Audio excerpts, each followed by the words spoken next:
So a few other things that relate to modifier keys. One of them is another way that you can use the selection modifier. So remember, the selection modifier is shift. So what that means is if I wanted to highlight a bunch of tracks, let's say. So I'm going to look at my tracks list up here on the upper left.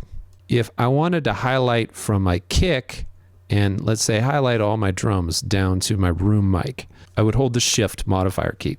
That is my selection modifier. And what that does is it highlights everything that's in between. So it does a contiguous selection. So let's say I wanted to have my drums, but I also wanted to just have guitar in there as well.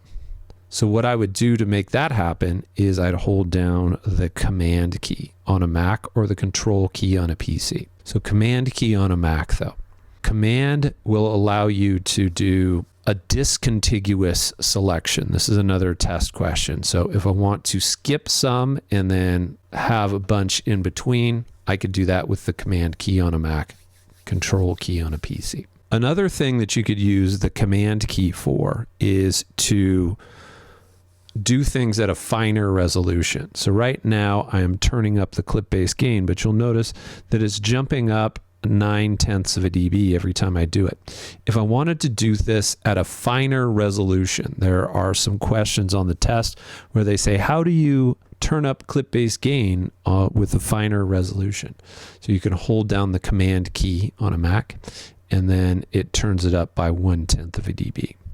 Another function of the command key. So another thing is if I want to select everything, the modifier key that does the same thing to everything is Option.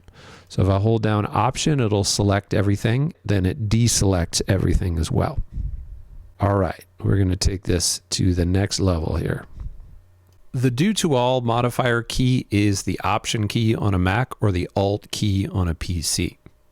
So if I want to take and I want to change, let's say, all of the outputs to a different output, maybe I wanted to change them all to 5 and 6.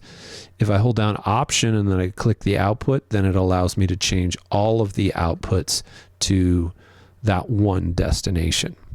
If I'm thinking about these two ideas, so I have my selection modifier, which is through shift. Let's say maybe I wanted to do things to just these selected ones. So I combine those two ideas.